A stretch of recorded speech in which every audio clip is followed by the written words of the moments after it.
Nathanael, take one.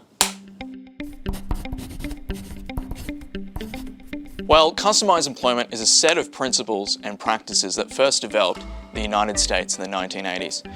It was seen as a way to address the complex barriers facing people with disabilities seeking to join the workforce.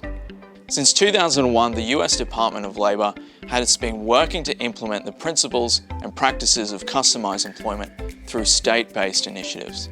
Here in Australia, Customised Employment has a more recent history. In most Australian states, there are few disability support services learning and practicing Customised Employment, but it is not as widespread as the United States yet.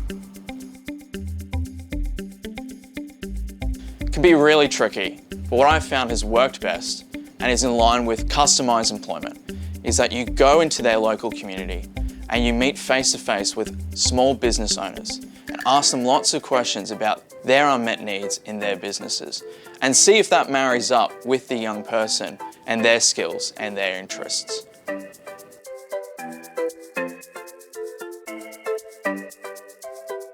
Well, the normal approach that we are all used to and accustomed to is that if you want to find work, you look what's out there. You might go and seek.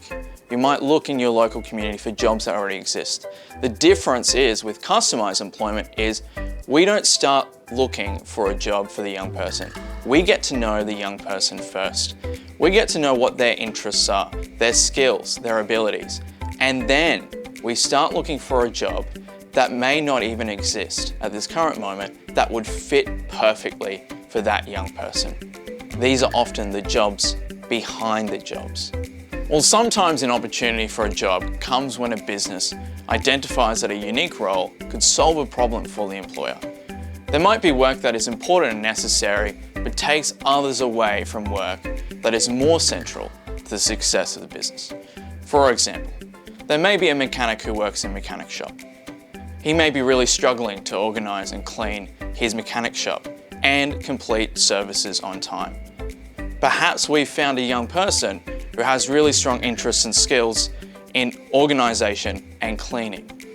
And we can tie up this young person with the mechanic so that the mechanic can focus on what he does best,